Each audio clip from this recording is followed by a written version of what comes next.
आदाब, मैं हूं आदिल खान आज़ाद। आज है 9 जून 2026 और आप देख रहे हैं आज़ाद बोल इंडिया पर हेडलाइंस शो। आज के इस शो में हम बात करेंगे पाकिस्तान के कब्जे वाले कश्मीर में हुए बड़े खून खराबे की और उसके खिलाफ ब्रिटेन में उठी आवाज़ की भी। नज़र डालेंगे बोलीविया में सिविल वॉर जैसे बनते हालात पर, जहां पर हालात बेहद ख़राब हो चले हैं। आपको बताएंगे रूस के बेलगोरोद रीजन में गोला बारूद डिपो के ज़बरदस्त धमाके की कहानी। हम आपको सूडान की जंग में तुर्की के हिसार एयर डिफेंस सिस्टम की नई कामयाबी भी दिखाएंगे। रूस में फटे वोल्केनो के नए धमाके की तस्वीरें भी आपके सामने रखेंगे और आखिर में बात करेंगे गजा की, जहां सीज फायर के दावों के बावजूद तबाही का सिलसिला थमता नजर नहीं आ रहा। बात ईरान की भी होगी, लेबनान की भी होगी। तो चलिए शुरू करते हैं आज का ये शो। और अहम खबरें हैं। ईरान की खबरें इस वक्त सबसे ऊपर हैं, लिहाजा बहुत सी खबरें पीछे रह जाती हैं, इसीलिए उन्हें ऊपर रखा है। पहली खबर, पाकिस्तान के कब्जे वाले कश्मीर में हालात बेहद ख़राब हो गए हैं और वहां बड़े पैमाने पर खून खराबे की खबरें सामने आई हैं। रिपोर्ट्स के मुताबिक प्रोटेस्टर्स और पाकिस्तानी सिक्योरिटी फोर्सेस के बीच हुई झड़पों में 30 से ज़्यादा लोगों की मौत हो चुकी है, जबकि करीब 200 से ज़्यादा लोग ज़ख्मी बताए जा रहे हैं। 30 लोगों के मारे जाने की ये फिगर और भी बढ़ सकती है। ये एक बेहद ख़तरनाक फिगर है।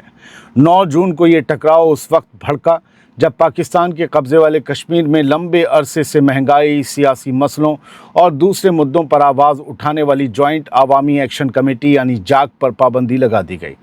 पिछले हफ्ते पाकिस्तान की अथॉरिटीज़ ने इस ग्रुप को गैर कानूनी करार दिया था।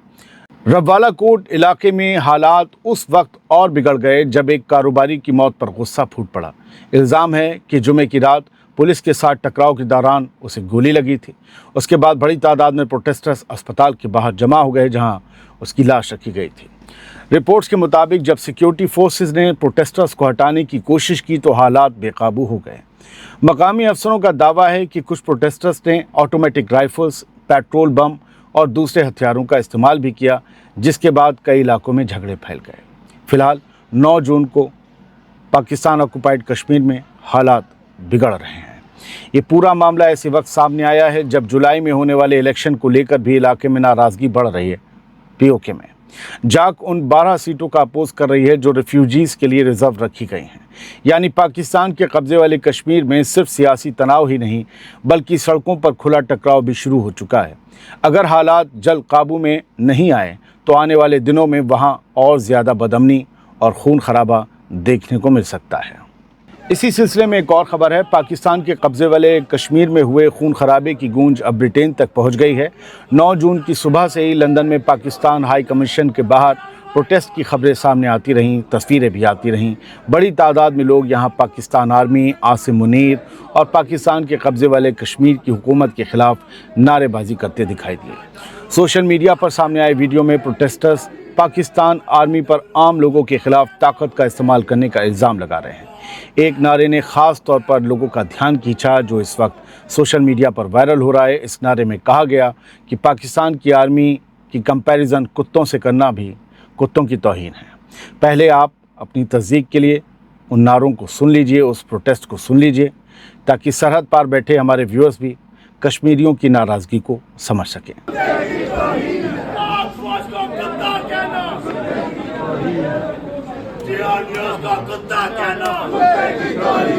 ये प्रोटेस्ट ऐसे वक्त में हो रहे हैं जब पाकिस्तान के कब्जे वाले कश्मीर में प्रोटेस्टर्स और सिक्योरिटी फोर्सेस के बीच हुए टकराव में 30 से ज़्यादा लोगों की मौत और करीब 200 लोगों के ज़ख्मी होने की खबरें सामने आ चुकी हैं।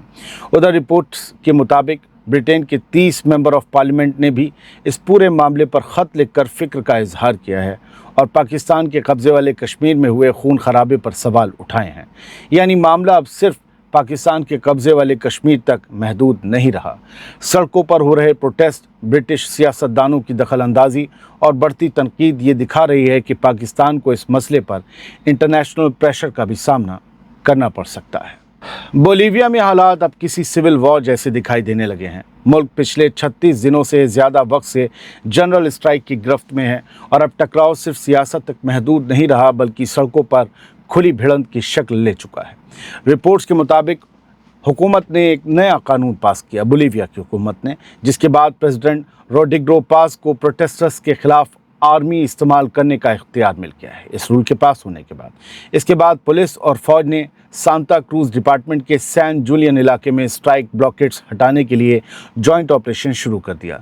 हुकूमत को उम्मीद थी कि वो इस ऑपरेशन को अपनी कामयाबी के तौर पर पेश करेगी, लेकिन मामला उल्टा पड़ गया। मकामी आबादी और प्रोटेस्टर्स की बड़ी तादाद सड़कों पर उतर आई और 4 घंटे से ज़्यादा चली टक्कर के बाद सिक्योरिटी फोर्सेस को पीछे हटना पड़ा। रोड्रिगो पास के इस्तीफे की मांग कर रहे प्रोटेस्टर्स का कहना है कि मुल्क में बढ़ती महंगाई, ख़राब होती इकनॉमी और जो नई पॉलिसियां हैं उन्होंने लोगों का जीना मुश्किल कर दिया है। कई ऑफिसेज हैं, कई ऑर्गेनाइजेशंस हैं, उनके मुताबिक अब तक कम से कम 10 लोगों की इन प्रोटेस्ट में मौत हो चुकी है, 37 ज़ख्मी हैं, 100 से ज़्यादा लोगों पर केस दर्ज किए गए हैं। उधर ला पाज और एल आल्टो जैसे बड़े शहर नाकेबंदी की वजह से बुरी तरह से जूझ रहे हैं। खाने पीने की चीज़ों, तेल, दवाओं और ऑक्सीजन की कमी की खबरें भी सामने आ रही हैं। एल आल्टो में रोज़ाना अवामी इजलास हो रहे हैं, प्रोटेस्ट हो रहे हैं, जहां लोग स्ट्राइक की अगली स्ट्रेटजी पर वोटिंग कर रहे हैं और आगे का रास्ता भी तय कर रहे हैं। यानी बोलीविया में मामला अब सिर्फ प्रोटेस्ट का नहीं रहा। एक तरफ हुकूमत, फ़ौज और पुलिस के सहारे सड़कों को अपने कंट्रोल में लेने की कोशिश कर रही है, तो दूसरी तरफ प्रोटेस्टर्स पीछे हटने को तैयार नहीं हैं। इसी वजह से कई लोग अब वहाँ के हालात को सिविल वॉर जैसी सूरत हाल से जोड़कर देख रहे हैं। रूस के बेलगोरोद रीजन में एक बड़े गोला बारूद डिपो में ज़बरदस्त धमाके की खबर सामने आई है। रिपोर्ट्स के मुताबिक एक गांव के करीब मौजूद इस डिपो में पहले आग लगी और उसके बाद इतना बड़ा धमाका हुआ कि दूर दूर तक धुएं का गुबार दिखाई दिया। बताया जा रहा है कि धमाके से पहले जंगल के ऊपर काला धुआं उठता देखा गया था। इसी वजह से अंदाज़ा लगाया जा रहा है कि किसी ड्रोन हमले ने पहले आग लगाई और फिर आग गोला बारूद तक पहुँचने के बाद ज़बरदस्त धमाकों का सिलसिला शुरू हो गया। धमाके के बाद कई सेकेंडरी ब्लास्ट हुए, जैसा आप तस्वीरों में देख रहे होंगे। ये आमतौर पर तब होते हैं जब बड़ी तादाद में गोला बारूद एक के बाद एक फटना शुरू कर देता है। अगर ड्रोन हमले की बात सही साबित हो जाती है तो ये रूस के लिए सिर्फ एक और धमाका नहीं, बल्कि उसकी सरहद के करीब मौजूद मिलिट्री इंफ्रास्ट्रक्चर पर यूक्रेन की तरफ से सीधा वार माना जाएगा। सूडान की जंग में तुर्की का हिसार एयर डिफेंस सिस्टम एक बार फिर से चर्चा में आ गया है। झटका लगा है यूएई और इसराइल को, यही कहा जा रहा है। रिपोर्ट्स में दावा किया गया है कि तुर्की में तैयार किया गया और सूडान को एक्सपोर्ट किया गया हिसार सिस्टम एक और ड्रोन को मार गिराने में कामयाब रहा है। 9 जून को यह दावा किया जा रहा है कि गिराया गया ड्रोन आरएसएफ का था, रैपिड सपोर्ट फोर्सेस का, और सूडान की हुकूमत और उसके हिमायतियों की तरफ से ये इल्ज़ाम लगाया जाता है कि आरएसएफ को यूएई और इसराइल की मदद हासिल है और उनसे हथियार मिलते हैं। सामने आई जानकारी के मुताबिक ड्रोन को उस वक्त निशाना बनाया गया जब वो सूडानी फोर्सेस के इलाकों के करीब उड़ान भर रहा था। हिसार एयर डिफेंस सिस्टम ने उसे ट्रैक करने के बाद इंटरसेप्ट कर लिया और हवा में ही तबाह कर दिया। पिछले कुछ महीनों में तुर्की के हिसार सिस्टम की ये कोई पहली कामयाबी नहीं है। सूडान में कई बार ऐसे दावे सामने आ चुके हैं कि इस सिस्टम ने दुश्मन के ड्रोन हमलों को नाकाम बनाया है। रूस के कामचाटका रीजन में मौजूद शेवेलुच ज्वालामुखी यानी वॉल्केनो एक बार फिर ज़ोरदार तरीके से फट पड़ा है। रिपोर्ट्स के मुताबिक ज्वालामुखी से राख का एक और बेहद बड़ा गुबार आसमान में उठा, जिसके बाद आसपास के इलाकों में अलर्ट बढ़ा दिया गया। मकामी लोगों का कहना है कि राख का गुबार कई किलोमीटर तक दूर तक दिखाई दिया और अब करीब के गाँव में रहने वाले लोग एक और बड़ी राख के लिए, बड़े मलबे के लिए तैयारी कर रहे हैं। माहिरीन के मुताबिक शेवेलुच रूस के सबसे ज़्यादा एक्टिव वॉल्केनोज में से एक है और पिछले कुछ सालों में कई बार बड़े धमाकों और राख के गुबारों की वजह से सुर्खियों में रह चुका है। अब बात गज़ा की। गज़ा में सीज़ फायर के दावों के बावजूद तबाही का सिलसिला रुकता दिखाई नहीं दे रहा। सामने आई नई तस्वीरों और वीडियो दिखा रहे हैं कि इस्राएली फोर्सेस अब भी पूरे रिहायशी इलाकों को मलबे में बदल रही हैं। ये फुटेज 9 जून की बताई जा रही है और ऐसे वक्त सामने आई है जब इसराइल अपनी सो कॉल्ड येलो लाइन को और आगे बढ़ा रहा है। रिपोर्ट्स के मुताबिक ये लाइन अब गज़ा के घनी आबादी वाले रिहायशी इलाकों के और अंदर तक पहुँचती जा रही हैं। मकामी लोगों का कहना है कि जिन इलाकों में कभी घर, दुकानें और ज़िंदगी थी, वहाँ अब सिर्फ मलबा और उजड़ी हुई बस्तियाँ नज़र आ रही हैं। कई फैमिलीज़ पहले ही बार बार बेदखली का सामना कर चुकी हैं और अब नए इलाकों पर भी दबाव बढ़ता दिखाई दे रहा है।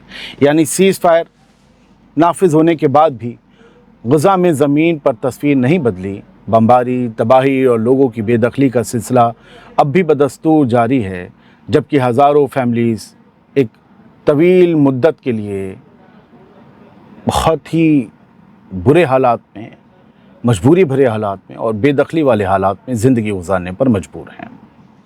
ईरान के हवाले से ख़बर ये है कि कल 8 जून को जो हमले ईरान पर इसराइल की तरफ से की गई एयर स्ट्राइक्स, उसमें ईरान की एयर डिफेंस जो यूनिट है उसके 2 मेंबर्स शहीद हुए हैं, मारे गए हैं, ये बताया गया है। और आईडीएफ ने और ख़ुद इसराइली मीडिया ने इस बात की तस्दीक की। तो मैंने तलाशा कि ईरानी चैनल्स पे तलाशा जाए तो प्रेस टीवी जो ईरान का चैनल है, उन्होंने भी इस बारे में पोस्ट की शाम को दोपहर 3:10 पर 9 जून को। और ये वो दोनों लोग हैं जो इसराइल के हमले में मारे गए हैं, मंडे को जो हमले हुए थे। ईरान से एक ख़बर ये हो गई। और ईरान के हमलों की जो एक ख़बर हमने आपको सुबह वीडियो में दी थी कि इसराइल के भी नुकसान हुए हैं। इसराइल का जो रामत डेविड एयरफोर्स बेस था, उस पर ईरान ने मिसाइलें बरसाई थी 7 जून से 8 जून तक, और उसकी वजह से नुकसान की ख़बरें हमने आपको बताई थी। अब इसराइल का जो सरकारी न्यूज़ चैनल है कान न्यूज़, उसने इस बात की तस्दीक कर दी, हाँ भैया कुछ ब्लैक स्पॉट तो बिंदी जैसा दिख रहा है। अब लगता है कि यहाँ पर कोई हमला हुआ था और इसराइल के एयरबेस को नुकसान पहुँचा है। इट मीन्स कि ईरान ने जो बात कल कही थी वो सही साबित हुई। और एक और fresh IDF strike reported in Tyre after evacuation warnings. हमने पिछले वीडियो में बताया था कि इसराइल ने लोगों से घर छोड़ने की धमकी दी है कि फ़ौरन कर दो। अब उस धमकी के बाद हमले शुरू हो चुके हैं लेबनान पर, और ये सब ईरान की धमकी के बाद हो रहे हैं। जब उसने कहा था लेबनान पर हमले मत करना और वरना फिर समझ लेना फिर मिसाइलों की बारिश होगी, लेकिन आईडीएफ और इसराइल और नेतन्याहू नहीं मान रहे। ये उस हमले की तस्वीरें हैं जो एक इसराइली मीडिया पर्सन ने शेयर की हैं। Israel air strikes reported in Tyre after the IDF issues warning to local residents को वार्निंग देने के बाद आईडीएफ ने एयर स्ट्राइक्स की हैं। और ये जो टायर इलाका है, टायर शहर है साउथ लेबनान में, उस पर बताया जा रहा है, या साउथ नहीं थोड़ा सा दरिया भी दिख रहा है, तो इस पर जो है हमला किया गया है। अब बेरूत पर हमला होगा तभी ईरान हमला करेगा इसराइल पर, या टायर का भी बदला लेगा, इसके लिए हमें इंतज़ार करना होगा। बहुत बहुत शुक्रिया। सलामत रहिए, खुश रहिए।